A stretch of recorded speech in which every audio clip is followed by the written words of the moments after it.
আচ্ছা, তোমাদের ক্লাস আমি নিচ্ছি না। ওকে, আমাকে কি জি দেখা স্যার। যায়? জি স্যার। আচ্ছা, আমরা জি স্যার। ওকে। তো বাবা, আমরা আজকে এই স্থিতিস্থাপকতা চ্যাপ্টারটা শুরু করব। হ্যাঁ তাসমিয়া বলো। স্যার ওই যে একটা আছে না, সূত্র আছে না, twice L into T F is equal to twice L into T, পৃষ্ঠটানের স্যার।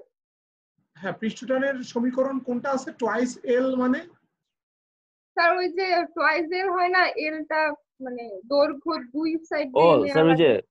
সুইয়ের বুঝছি, কথা বুঝছি। বলতেছে, সুই। ওই যে f ডিভাইডেড বাই 2l মানে সুই বা তার।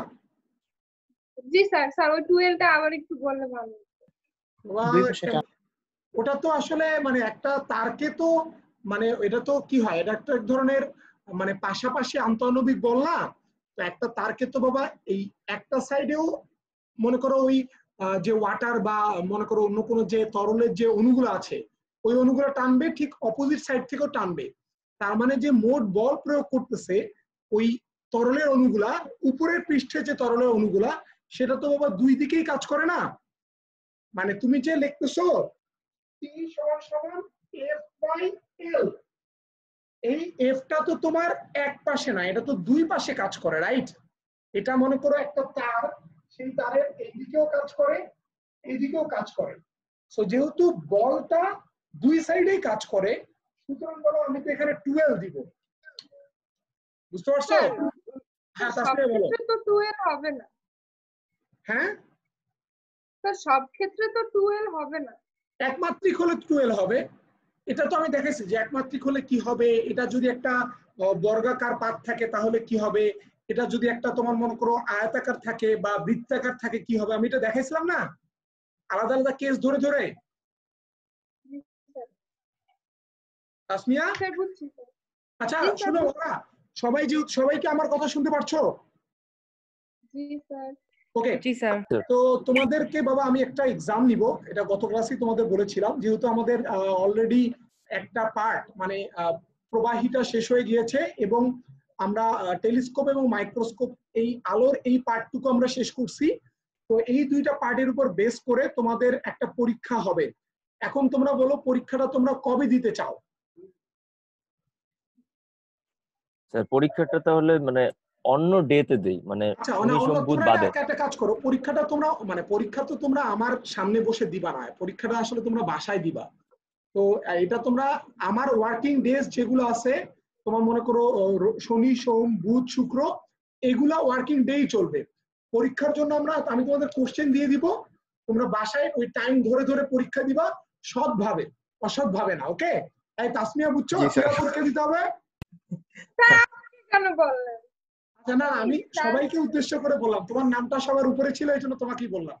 তো সৎভাবে পরীক্ষা দিতে হবে এবং পরীক্ষা দেওয়ার পর আমি বলবো যে তোমরা কিভাবে আর কি এটার অ্যান্সারটা আমাকে জমা দিবা। ডোন্ট ওয়ারি, অলরেডি আমি একটা পরীক্ষা নিয়ে নিছি আমার অন্য ব্যাচের এবং বলা যায় মোরলেস পরীক্ষাটা সাকসেসফুল হয়েছে। ওকে, এবং তোমরা অবাক হবা যে আমার এক ব্যাচে 65 জনের মধ্যে 45 জন পরীক্ষাটা অ্যাপিয়ার করছে। আমি হয়তোবা আমি এটা নর্মালি সামনে নিলে এতজন পরীক্ষা দিত না। ওকে, বাট তারা আসলে দিছে। হ্যাঁ, একটু টাইম লাগায় দিছে, হয়তো আমার যে আমি লিমিটটা দিছিলাম যে এর মধ্যেই শেষ করতে হবে ওটা একটু বাড়াইতে হয়েছে, বাট দিছে সবাই পরীক্ষা।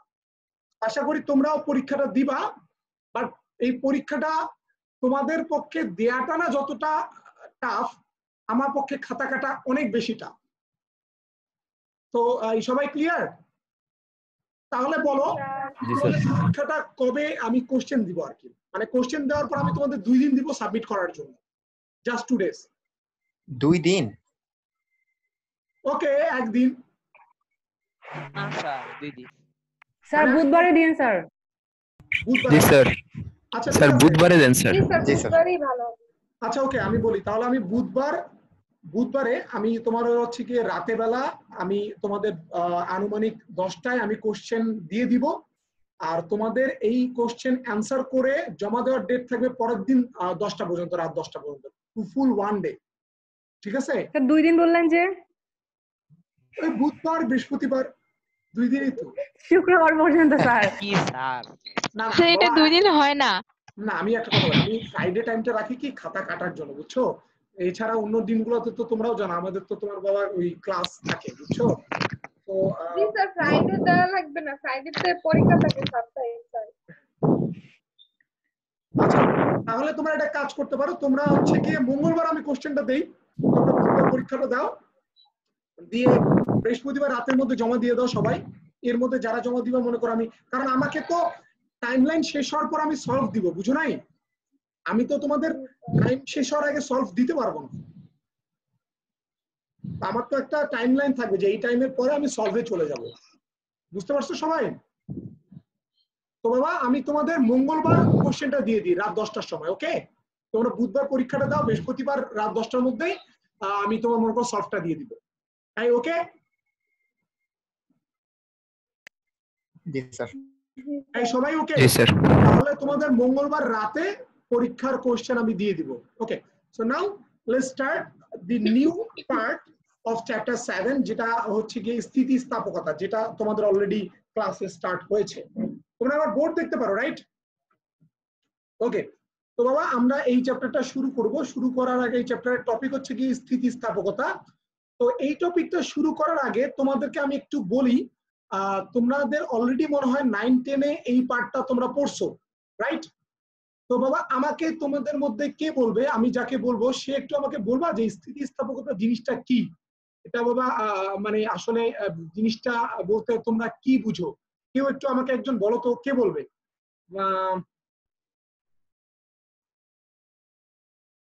এই জিম, তুমি কি শুনতে পারতেছো? স্যার শুনতে পাই কিন্তু বলতে পারবো না। মানে তুমি কথা বলতে পারবে না মানে তোমার কি কোনো সমস্যা হচ্ছে, মানে গলায় প্রবলেম? না স্যার, আলহামদুলিল্লাহ ভালোই আছি। স্যার আচ্ছা, ফ্লেক্সিবিলিটি, স্থিতিস্থাপকতা মানে ফ্লেক্সিবিলিটি। ও আচ্ছা, গুড, অনেক অনেক অনেক বড় কিছু বলে ফেলছো, সবাই আমরা বুঝে ফেলছি। আচ্ছা তাহলে আমি আরেকজনকে জিজ্ঞেস করি, মাহফুজ তুমি কি শুনতে পারতেছো? মাহফুজুল আলম, আচ্ছা তুমি আমাকে একটু বলো স্থিতিস্থাপকতা জিনিসটা কি? এটা খায় না মাথায় দেয়? একটু জোরে বলো। স্যার একটা জিনিস টানলে হ্যাঁ বলো বলো, টানলে বল প্রয়োগ করব তাকে স্থিতিস্থাপকতা। স্যার একটা জিনিসকে টানলে যে পরিমাণ বল প্রয়োগ করব তাকে স্থিতিস্থাপকতা। তো ওই বলটাকে স্থিতিস্থাপকতা বলে। আচ্ছা ওকে, ফারহা তুমি হাত তুলে রাখছো, তুমি বলো ফারহা। স্যার হ্যাঁ কোনো বলো। বস্তুর উপরে জি স্যার বলছি। কোনো বস্তুর উপরে বল প্রয়োগ করার পরে হচ্ছে তার আকার চেঞ্জ হয়ে যায়, তো বস্তুটা যেই বল প্রয়োগ করে মানে বস্তু যে ধর্মের জন্য আকারটা আবার পুনরায় ফিরে আসে, সেটাই হচ্ছে স্থিতিস্থাপকতা। আচ্ছা মানে বস্তু যে ধর্মের কারণে আকারটা ফিরে আসে তাকে বলা হয় স্থিতিস্থাপকতা। আচ্ছা ঠিক আছে, তুমি যেটা কথাটা বলছো আমি তোমার সাথে একমত। তো আমি এখানে বাবা সবার বুঝার জন্য আমি একটু জিনিসটা একটু সিম্পল করে দেই। তোমরা তো সবাই বোর্ডটা দেখতে পারতেছো, তো আমি তোমাদের দুইটা স্টেপ বলবো, দুইটা স্টেপ। এই দুইটা স্টেপের উপর বেস করে আমরা স্থিতিস্থাপকতা জিনিসটা কি এটা তোমরা হচ্ছে ডিসকাস করবো।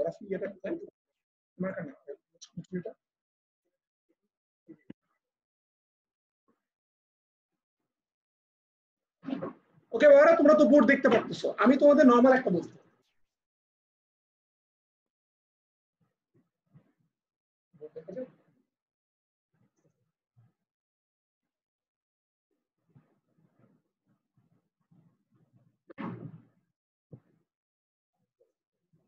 বস্তু বাবা, এটা বস্তু, হ্যাঁ, বল প্রয়োগ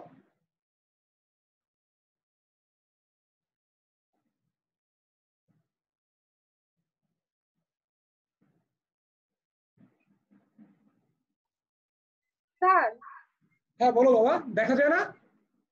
স্যার দেখা যায় স্যার, আনুভূমিক তার মানে তার, এটা কি 2D না মানে এমনি 1D? বাবা তার যে কোনো একডি, তুমি ওই প্লিজ ওই ওই ওই জায়গাটা একটু থেকে বের হয়ে এখানে একটু আসো। ওইটা দরকার হলে তুমি আমাকে আলাদা জিজ্ঞেস করো, আমি আলাদা বুঝাই দিব, ওকে?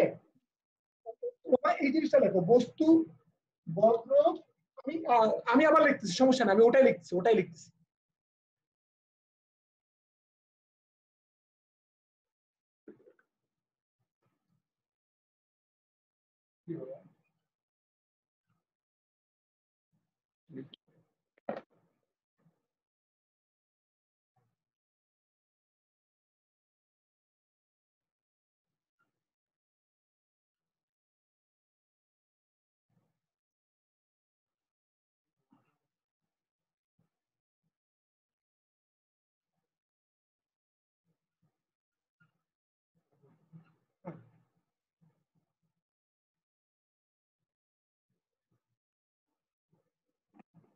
ওকে বাবারা, আমি এখানে অলরেডি একটা জিনিস লিখছি। এখানে তোমার মনে করো অলরেডি তোমার মনে করো দুইটা স্টেপ আছে।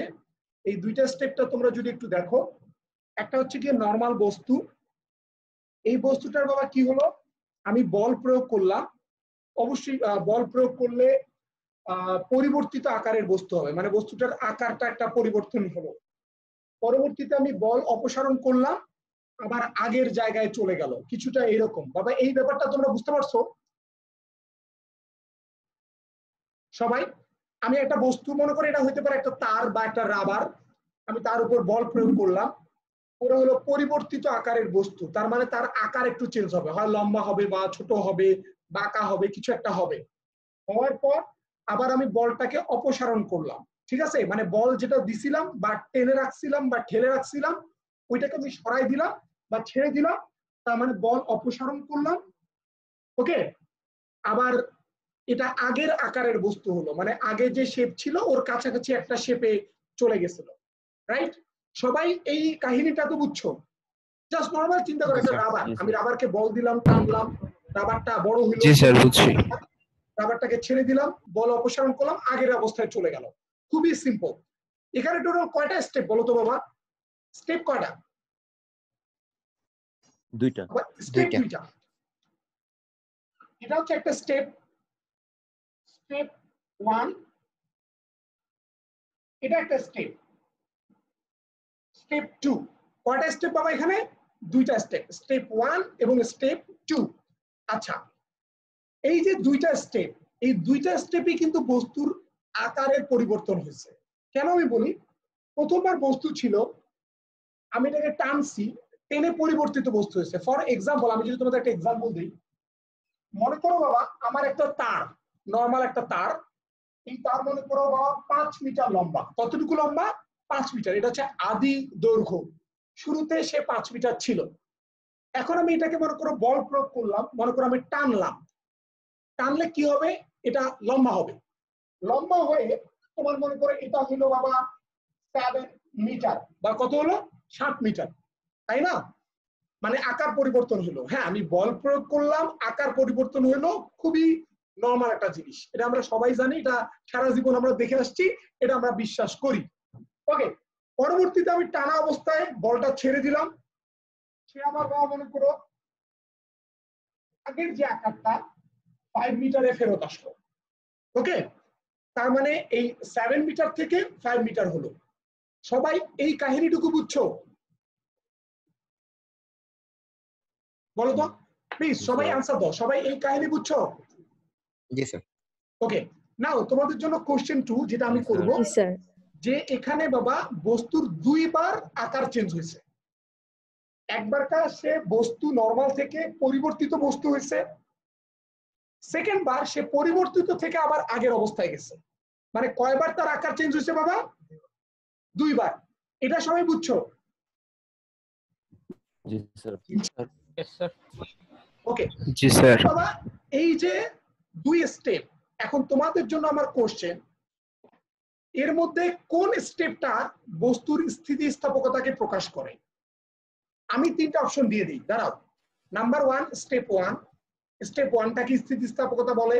নাম্বার 2 স্টেপ 2টাকে স্থিতিস্থাপকতা বলে। নাম্বার 3 দুইটাকে কম্বাইন্ডলি স্থিতিস্থাপকতা বলে। এখন তোমরা বলো যে কোনটাকে স্থিতিস্থাপকতা বলে, কোনটা? কম্বাইন্ডলি। স্টেপ 2। আচ্ছা দাঁড়াও, ফারহা তুমি কোনটা বললা?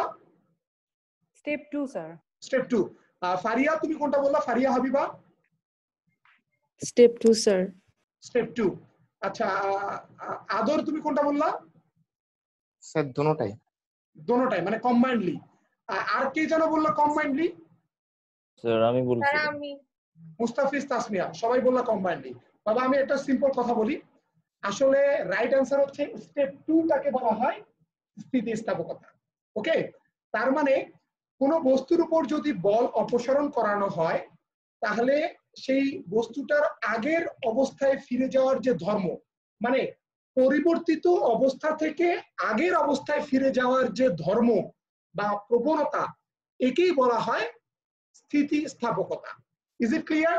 স্টেপ 1 টাকে কিন্তু বলা হয় না, বাট আমরা সাধারণত সংজ্ঞা দেওয়ার সময় স্টেপ 1 টা উল্লেখ করি। কারণ কি, আমার তো পরিবর্তিত জিনিসটা তো লাগবে, মানে আমার তো নর্মাল বস্তু তো আর আগের জায়গায় যাবে না, ওর তো ফার্স্টে আকার চেঞ্জ করতে হবে। সো আমরা যে সংজ্ঞাটা বলি যে কোনো বস্তুর পরিবর্তিত আকার হতে পুনরায় আগের আকারে চলে যাওয়ার যে ধর্ম, সরি আমি আবার বলি, সরি বাবা, কোন একটি বস্তুর পরিবর্তিত আকার হতে বল অপসারণে আগের আকারে চলে যাওয়া বা ফেরত যাওয়ার যে ধর্ম বা প্রবণতা, তাকেই বলা হয় স্থিতিস্থাপকতা। বাবা সবাই বুঝছো? This is step 2, not step 1 or not combined. সবার কাছে ক্লিয়ার? জি স্যার। ওকে স্যার আরেকবার একটু বলেন। ওকে বাবা আমি বলবো, হ্যাঁ আমি বলবো, আমি সংজ্ঞাটা বলবো। রাফি ওকে বাবা, এখন আমরা দেখব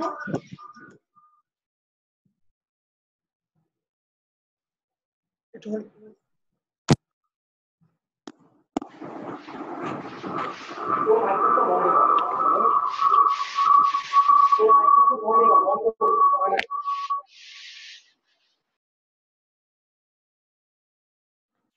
ওকে, আমরা আবার চলে আসি ইয়াতে, এখানে আমরা দেখবো যে আসলে কি ঘটনাটা ঘটতেছে। ওকে, তো বাবা আমি তোমাদের সংজ্ঞাটা একটু বোর্ডের মধ্যে মানে স্ক্রিনের মধ্যে দিয়ে দিচ্ছি, হ্যাঁ, যে আসলে আমার সংজ্ঞাটা কি, তোমরা সংজ্ঞাটা সুন্দর করে লিখে রাখো। ওকে, এটা হচ্ছে কি আমার, ও আচ্ছা আরেকটা ইম্পর্টেন্ট জিনিস বাবা, এই স্থিতিস্থাপকতা এই যে ধর্মটা, এটা শুধুমাত্র কঠিন পদার্থে দেখা যায়, এটা তরল বা বায়বীয় পদার্থে হয় না। তাহলে এখন সংজ্ঞাটা দেখি। কোনো বস্তুর উপর বাহ্যিক বল প্রয়োগে তার আকার পরিবর্তিত হয় এবং পরবর্তীতে বল অপসারণ করলে বস্তুটি আগের আকারে ফিরে যেতে চায়। সবার লাস্টের লাইনটা দেখো, কঠিন পদার্থের এ ফিরে যাওয়ার প্রবণতাকে স্থিতিস্থাপকতা বলে।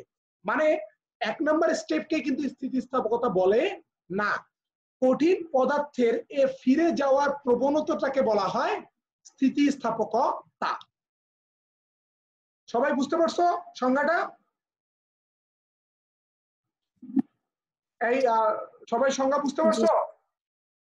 সবাই এটা লিখে রাখো যে কোনো বস্তুর উপর বাহ্যিক বল প্রয়োগে তার আকার পরিবর্তিত হয় এবং পরবর্তীতে বল অপসারণে সেই পরিবর্তিত আকারের বস্তুটি আগের আকারে ফিরে যেতে চায়।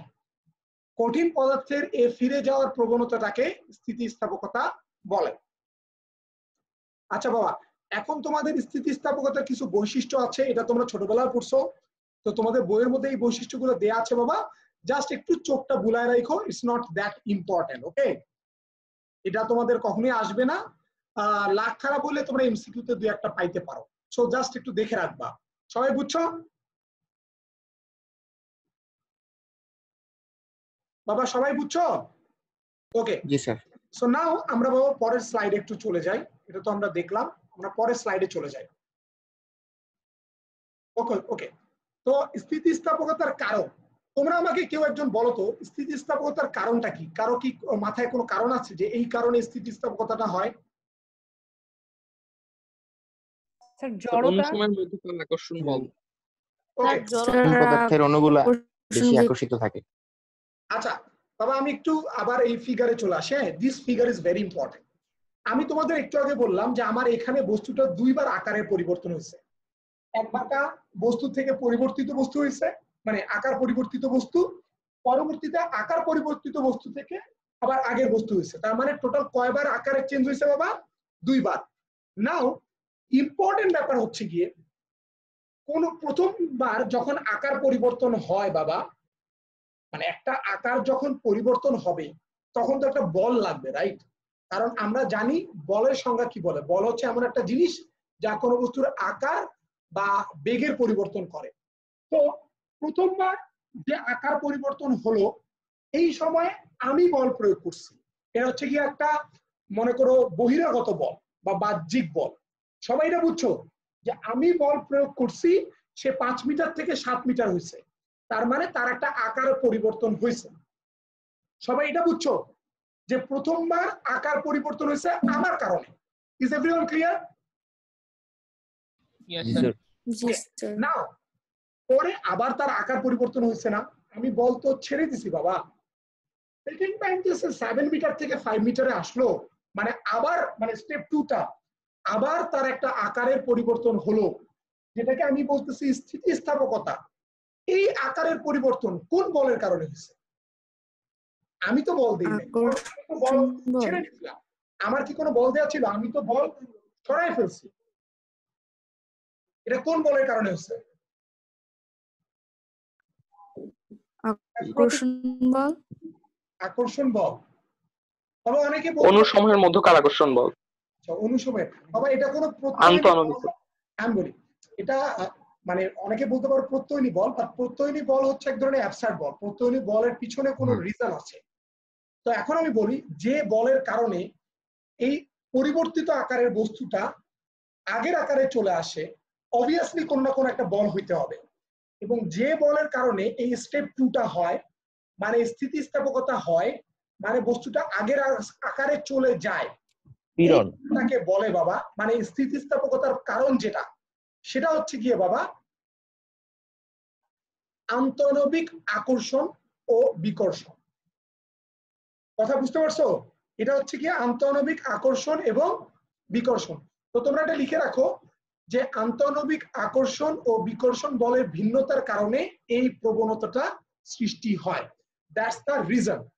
তোমাদেরকে আমি যে জিনিসগুলো লিখতে বলি ওই জিনিসগুলো লিখবা অবশ্যই। এখন তোমরা বলতে পারলো স্যার ছোটবেলা থেকে তো আমরা পড়ে আসছি যে আন্তঃআণবিক বল সাধারণত আকর্ষণ হয়, অণুগুলো পরস্পরকে আকর্ষণ করে, এখানে বিকর্ষণ কোত্থেকে আসলো? এই কারো মাথায় কি কোনো এই কোশ্চেন আসছিল যে আন্তঃআণবিক বিকর্ষণ কেমনে আসছে, বা আদৌ কি অণুগুলো একটা একটাকে বিকর্ষণ করতে পারে? বেশি কাছে এসে গেলে তখন বিকর্ষণ করে, এটা তোমরা জানো? কেমিস্ট্রিতে পড়ছিলাম। আচ্ছা, কেমিস্ট্রিতে পড়ছিলে, গুড। তাহলে আমার এখন নিউ কোশ্চেন তোমাদের সবার জন্য। তো অণুসমূহ একজন আরেকজনকে আকর্ষণ করে, দ্যাটস ওকে, অথবা বিকর্ষণ করে যদি বেশি কাছে চলে আসে, রাইট? এটা তোমরা আমাকে বললা যে স্যার বেশি কাছে আসলে বিকর্ষণ করে। ওকে, আমি মেনে নিলাম যে অণুসমূহ যদি পরস্পরের কাছে চলে আসে বেশি, তাহলে বিকর্ষণ করে, বেশি দূরে থাকলে ওরা আকর্ষণ করে। তার মানে তাদের মধ্যে একটা বল কাজ করে, এটা হতে পারে আকর্ষণ, হতে পারে বিকর্ষণ, রাইট? আমার কোশ্চেন হচ্ছে যদি অণুগুলো পরস্পরকে আকর্ষণ বা বিকর্ষণ করবে, তাহলে বাবা একটা পদার্থ হয় সংকোচন হওয়ার কথা অথবা সম্প্রসারণ হওয়ার কথা, রাইট? কারণ তাদের মধ্যে তো আকর্ষণ বল আছে। মনে করো আমার ভিতরে তো অণু নাই, এই অণুগুলো যদি পরস্পরকে আকর্ষণ করে তাহলে আস্তে আস্তে এদের কাছে চলে যাওয়ার কথা, কথা কি না বলো? এই ছেলেমেয়েরা, দুইটা অণু যদি আকর্ষণ করে তাহলে আস্তে আস্তে এদের কাছে যাওয়ার কথা না? মাহিয়া, তাদের তো আস্তে আস্তে কাছে যাওয়ার কথা, রাইট? কারণ আমরা জানি যারা একজন একজনকে আকর্ষণ করে ওরা অবশ্যই কাছে যাবে যেভাবে হোক। সো অণুসমূহ যদি বাবা আকর্ষণ করে তাহলে তাদের তো আস্তে আস্তে কাছে যাওয়ার কথা, অথবা যদি বিকর্ষণ করে দূরে যাওয়ার কথা। তার মানে আমার ভিতরে যে অণুগুলো আছে অথবা এই মার্কারের ভিতরে যে অণুগুলো আছে এরা পরস্পর কাছে আসবে, আর যদি কাছে আসে তাহলে বাবা জিনিসটা আস্তে আস্তে ছোট হয়ে যাওয়ার কথা না? সবাই বুঝতে পারছো? অথবা জিনিসটা আস্তে আস্তে বড় হওয়ার কথা। তার মানে আমি যে অবস্থায় আছে আস্তে আস্তে আমি মোটা হয়ে যাব, অথবা আস্তে আস্তে আমি চিকন হয়ে যাব, এরকম হওয়ার কথা না? জি স্যার। ওকে, এখন আমার কথা হচ্ছে যদি এরকম হওয়ার কথা থাকে, হ্যাঁ, মানে আন্তঃআণবিক বলের কারণে বস্তুর আকার পরিবর্তিত হওয়ার কথা, বাট বাস্তবে আকার পরিবর্তিত হয় না। আমি যে অবস্থায় আছি আমি ওই অবস্থায় থাকি, আমি মোটা হয়ে যাই না, আমি চিকন হই না। কেন কেন বলো তো? সাম্যাবস্থায় স্যার লব্ধি শূন্য হয় আকর্ষণ বিকর্ষণ বলের। ওকে, তবে এর কারণ হচ্ছে গিয়ে এই আন্তঃআণবিক আকর্ষণ বা বিকর্ষণ বল, এই যে দুইটা বল, এই দুইটা বল এমন একটা সিচুয়েশনে থাকে যে যখন কোনো লব্ধি বল থাকে না। আমি একটু বলি বাবা, একটু আমরা বোর্ডে চলে আসি, আমরা একটু বোর্ডে দেখি না। মনে করে এই দুইটা বস্তু, দুইটা তোমার হচ্ছে গিয়ে অণু আমি এখানে দেখালাম। এই দুইটা অণুর মাঝে বাবা যে দূরত্ব, এটাকে বলি আমরা আন্তঃআণবিক দূরত্ব। তো দেখা যায় যে একটা নির্দিষ্ট দূরত্বে যদি অণুটা থাকে বাবা, একই সাথে এর উপর আকর্ষণ কাজ করে এবং বিকর্ষণ কাজ করে। ওকে, তো একটা নির্দিষ্ট দূরত্বে যদি থাকে, মনে করে এটা r0, একটা নির্দিষ্ট দূরত্বে দুইটা অণু আছে, যখন তারা এই অবস্থায় থাকে তখন দুইটা অণুর মাঝে আকর্ষণ বল আর বিকর্ষণ বল, এই দুই বলের মানটা বাবা সমান হয়। মানে দুইটা অণু পরস্পরকে যে পরিমাণ আকর্ষণ করবে অথবা যে পরিমাণ বিকর্ষণ করবে, কথা বুঝতে পারছো? এই দুইটা বলের মান সমান হয়। তাহলে আমাকে বলো, যখন এই দূরত্বে থাকবে তখন আকর্ষণ বল আছে, বিকর্ষণ বল আছে এবং দুইটার মান সমান আছে, তাহলে এর উপর লব্ধি বল কত? 0। এর উপর বাবা লব্ধি বল 0। তো একটা বস্তুর উপর যদি লব্ধি বল 0 হয়, তাহলে সেই বস্তুটা কি বড় হবে বা ছোট হবে, এরকম কি কোনো কিছু হবে? না স্যার। না স্যার। তার মানে এই বস্তুটার আকার পরিবর্তন হবে না বাবা। এই অবস্থাটাকে বলা হয় সাম্যাবস্থা। আমরা বা এই মার্কার আমার বডির ভিতরে বা এই মার্কারের ভিতরে বা এই তোমার মনে করো আমার মোবাইল ফোনের ভিতরে অণুসমূহ সর্বদা এই r0 দূরত্বে আছে, যার ফলে তাদের মধ্যে আকর্ষণ আছে, বিকর্ষণ আছে, কিন্তু লব্ধি নাই। লব্ধি নাই, ফলে তারা সংকোচনও হয় না, সম্প্রসারণও হয় না। সবাই বুঝতে পারছো বাবা যে আমার আন্তঃআণবিক বল আছে, বাট আকর্ষণও যা বিকর্ষণও তা, লব্ধি 0, সুতরাং তারা সংকোচনও হয় না, সম্প্রসারণও হয় না। সবাই এই জিনিসটা বুঝতে পারছো বাবা? এই সবাই বুঝছো যে আমার আকর্ষণ আছে, বিকর্ষণ আছে, কিন্তু লব্ধি নাই, যার ফলে তারা একটা নরমাল অবস্থায় থাকবে বাবা। এই দূরত্বটার একটা নাম আছে, এটাকে বলা হয় সাম্য দূরত্ব, বা এর আরো একটা নাম আছে। আমরা যদি একটু দেখি বাবা, আমরা স্লাইডে যদি দেখি, হ্যাঁ আমরা যদি স্লাইডটা দেখি, যে অণুসমূহ একটা নির্দিষ্ট দূরত্বে থাকলে তাদের মাঝে কোনো লব্ধি বল থাকে না। এই দূরত্বকে সাম্য দূরত্ব বা সুস্থিতি দূরত্ব বলা হয়। ওকে, একে r0 দিয়ে প্রকাশ করা হয়। আর এই অবস্থাটাকে বলা হয় বাবা সাম্যাবস্থা। তো তোমরা সবাই এই সংজ্ঞাটা লিখে রাখো, এটা মাঝে মাঝে আসে 1 স্টার, সবাই একটু লিখে রাখো।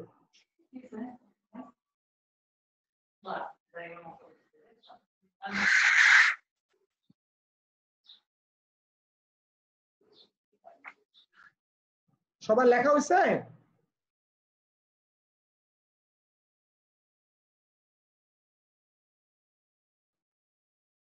এই সবার লেখা হয়েছে বাবা? জি স্যার। আচ্ছা, এখন বলি, যখন কোনো বস্তু সাম্যাবস্থায় থাকে তাদের মধ্যে কোনো লব্ধি বল থাকে না, কিন্তু তাদের মধ্যে যে আমরা জানি দুইটা অণুসমূহের মধ্যে একটা শক্তি থাকে, স্থিতি শক্তি বা বিভব শক্তি। তো এই দূরত্বে বলের মান 0 হয়ে যায়, কিন্তু তাদের মধ্যে যে স্থিতি শক্তি থাকে সেটা সর্বনিম্ন অবস্থায় চলে আসে। ওকে, এই লাইনটা লিখে রাখো, এটা অনেক সময় এমসিকিউতে আসে। হ্যাঁ, এই দূরত্বে বলের মান 0 হয়, কিন্তু তাদের মাঝে স্থিতি শক্তি বা বিভব শক্তি যেটা, সেটার মান সর্বনিম্ন হয়ে যায়।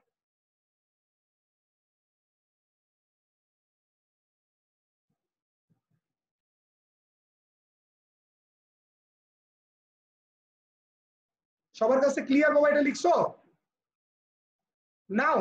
এখন কথা হচ্ছে গিয়ে এই যে সাম্যাবস্থা, যদি আমি এই সাম্যাবস্থাটা ভেঙে দেই তো কি হবে? কথা বুঝো নাই? যদি আমার সাম্যাবস্থাটাকে ভাঙতে হয় তখন কি হবে? এই বাবা তোমরা আমার কথা বুঝতে পারতেছো? জি স্যার। জি স্যার। মানে আমি যদি একটা বস্তু মনে করো R0 অবস্থায় আছে, সাম্যাবস্থায় আছে, এই অবস্থাটাকে আমি ভেঙে দিব।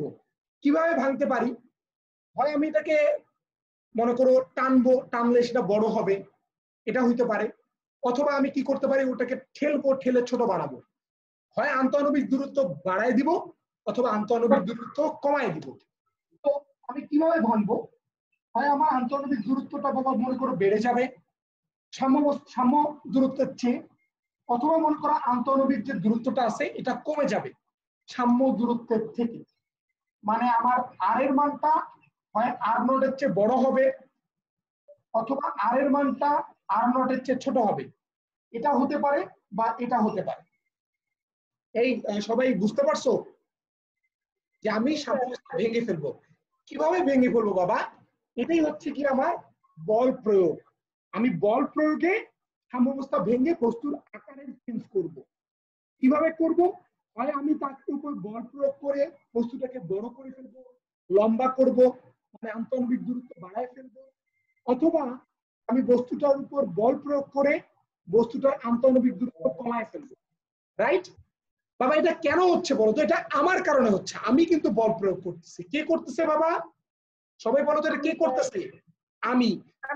কি বাবা, স্টেপ 1 না স্টেপ 2 বলো তো? স্টেপ 1। এটা হচ্ছে স্টেপ 1, এটা আমি করতেছি। আমি বল প্রয়োগ করব, করে ওটাকে লম্বা করব, অথবা আমি বল প্রয়োগে ওটাকে ছোট করব। তো বাবা দেখা যায় যদি এই ঘটনাটা ঘটে, যখনই আমি বলটা ছেড়ে দেই, মনে করো আমি টান দিয়ে ধরে আসি, ধরে রাখা অবস্থায় বলটাকে আবার ছেড়ে দেই, যখনই আমি ছেড়ে দিব না, এই কেসে যদি মনে করে এটাকে লম্বা করে রাখি, হয় বাবা এদের মাঝে যে এই যে আগে ছিল কি আকর্ষণ বিকর্ষণ সমান না? আগে কি ছিল বাবা? আকর্ষণ এবং বিকর্ষণটা কি ছিল? সমান ছিল, কারণ তখন সাম্যাবস্থা ছিল। এখন কি আমার সাম্যাবস্থা আছে? নাই তো, তাই না? আমার কিন্তু সাম্যাবস্থা নাই। এখন তাহলে কি হবে বাবা? আকর্ষণ আর বিকর্ষণ সমান থাকবে না। যদি সাম্যাবস্থা থেকে বড় হয় তখন বাবা এদের মাঝে আকর্ষণ বলের মানটা, সরি আমার মার্কের একটু প্রবলেম হচ্ছে, এদের মাঝে বাবা আকর্ষণ বলের যে মানটা এটা বিকর্ষণের চেয়ে বড় হবে। কি হবে বাবা? আকর্ষণের মানটা কার থেকে বড় হবে? বিকর্ষণের থেকে বড় হবে। এখন বলতো লব্ধিটা কি আকর্ষণ হবে না বিকর্ষণ হবে? লব্ধিটা কি হবে? কে বলে? মুনতাহা তুমি কি শুনতে পারতেছো? জি স্যার। এখন বলতো এই কেসে যদি আকর্ষণটা বড় হয়ে যায় বিকর্ষণের থেকে, তাহলে লব্ধিটা কোন দিকে যাবে? আকর্ষণের দিকে যাবে না বিকর্ষণের দিকে যাবে? স্যার আকর্ষণের দিকে যাবে। তো আমার লব্ধিটা বাবা যদি আকর্ষণ হয় তাহলে আমি বল ছেড়ে দেওয়ার সাথে সাথে ওরা কি দূরে যাবে না কাছে চলে আসবে? কাছে আসবে। কাছে আসবে। এক্স্যাক্টলি, এটা হচ্ছে স্টেপ 2। তাহলে স্টেপ 2 তে আমি বল প্রয়োগ করছি না ও নিজে বল প্রয়োগ করছে? ও নিজেই কিন্তু বল প্রয়োগ করছে। আমি বল ছেড়ে দিছি, তার আকর্ষণ বল বড় হয়ে গেছে এবং এই আকর্ষণ বলের কারণে সে আবার কি করবে? আগের জায়গায় ফেরত আসবে। বাবা সবাই বুঝতে পারছো? তাহলে এই হ্যাঁ তাসমিয়া বলো। স্যার আকর্ষণ বলের মান বেশি হবে কেন বিকর্ষণ বলের থেকে? ওই যে বাবা আমার সাম্যাবস্থা থেকে বড় হয়ে গেল, সাম্যাবস্থা থেকে যখন বড় হয়, আমি তো তোমাদের এক্স্যাক্টলি বলি নাই যে কখন আকর্ষণটা বেশি হয় কখন। যদি দূরে চলে যায় তারা আকর্ষণ করা স্টার্ট করে বেশি বেশি, যদি কাছে চলে আসে তারা বিকর্ষণ করা স্টার্ট করে বেশি বেশি। এটা হচ্ছে যে কোনো পদার্থের বৈশিষ্ট্য আন্তঃআণবিক বলে। তাহলে যদি দূরে যায় তখনও বিকর্ষণ থাকে, বাট বিকর্ষণটা কম থাকে, আকর্ষণটা বড় হয়ে